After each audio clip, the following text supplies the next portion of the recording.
تو کیا کوئی اس نبی کے اس پیغمبر کے خاکے بنائے تو وہ امت چین کی زندگی جی سکتی ہے؟ وہ قرار کے لمحے گزار سکتی ہے؟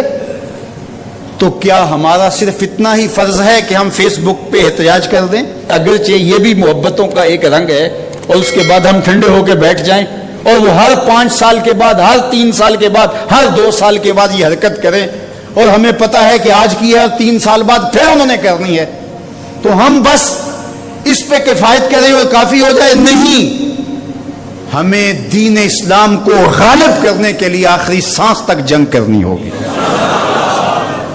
یہ کبھی بھی ختم نہیں ہوگا جب تک دین اور اسلام اور حق اور حقانیت غالب نہیں ہوں گے، اور اس کے لیے ہر شخص جس شعبے میں ہے خلوص کے ساتھ، وہ عالم دین ہے، وہ منبر و محراب کی ذمہ داریوں کو نبھا رہا ہے، وہ تدریس کی مسند پہ بیٹھا ہے، وہ ملک کی معیشت کی ذمہ داری لیے ہوئے ہے، اور سلطنت کے ذمہ دار لوگ ہیں، جو جہاں بھی بیٹھا ہے اس کو چاہیے کہ اپنی زندگی کی ایک ایک سانس لگا دے، اپنی ساری صلاحیتوں کو صرف کر دے، جتنی جلدی ہو سکے اسلام غالب ہو۔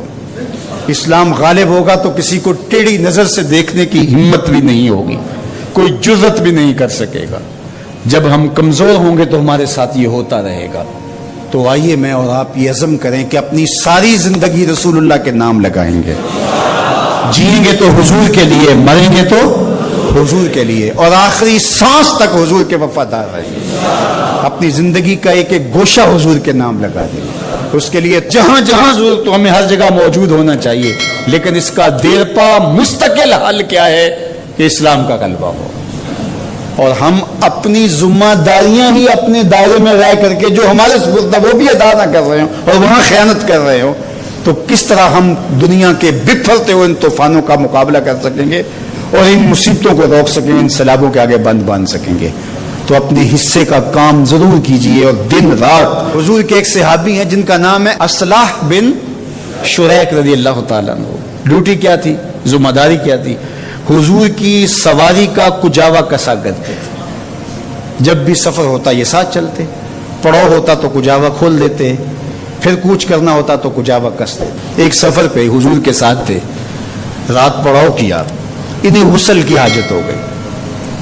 پانی اتنا ٹھنڈا تھا کہ اگر یہ اس پانی سے غسل کرتے تو بیمار پڑ جانے کا خوف غالب تھا، تو یہ کہیں سے لکڑیاں جمع کر کے لاتے ہیں کہ پانی گرم کروں اور غسل کروں۔ ادھر کوچ کا وقت آ گیا تو انہوں نے جلدی سے ایک انصاری صحابی سے کہا کہ حضور کی سواری کا وہ کجاوا بڑا ہے، اس کو یوں کس دو۔ یہ گئے، کجاوا اٹھایا اور کس دیا، اور حضور بیٹھے اور تشریف فرما ہوئے، اور قافلہ کوچ کر گیا۔ یہ پیچھے سے غسل کر کے تسلی سے اور پھر سواری لی، اور جلدی جلدی یہ بھی دوڑاتے ہوئے قافلے کے ساتھ شامل ہو گئے۔ اور جو ہی ان کی سواری حضور کی سواری کے قریب آئی تو آقا کریم نے دیکھا اصلاح بن شریک ہے، اور مسکرائے اور کہا، اصلاح آج کجاوا بدلا بدلا سا لگتا ہے، تمہارے ہاتھ کا کسا ہوا نہیں لگتا۔ عرض کی حضور میں نے کسا بھی نہیں ہے، یہ تو فلاں انصاری نے کسا ہے۔ تو میرے حضور نے فرمایا، تم نے کیوں نہیں کسا؟ تو سنو ذرا ان کے لفظ، تمہاری روح وجد کرے گی، لوگ سمجھے ہی نہیں دین کیا ہے، ذرا رنگ دیکھو ادب کا۔ حضور نے فرمایا، اصلاح آج کجاوا بدلا بدلا سا لگتا ہے۔ عرض کی حضور میں نے کسا بھی نہیں، یہ تو فلاں انصاری نے کسا ہے۔ تو کہا تم نے کیوں نہیں کسا؟ کہا حضور میں غسل سے نہیں تھا، اور میں نے گوارا نہیں کیا کہ جس سواری پہ آپ نے بیٹھنا ہے اور جس کجاوے پہ آپ نے تشریف رکھنا ہے ان لکڑیوں کو بھی بے وضو ہاتھ لگاؤں، ان لکڑیوں کو بھی بغیر طہارت کے چھوؤں، یہ میری محبت نے گوارا ہی نہیں کیا۔ یہ محبت کا تقاضا ہے یار، جس آقا کی محبت کا تقاضا یہ ہے کہ عاشق بے غسل ان لکڑیوں کو بھی نہیں چھوتے، تو کیا کوئی اس نبی کے اس پیغمبر کے خاکے بنائے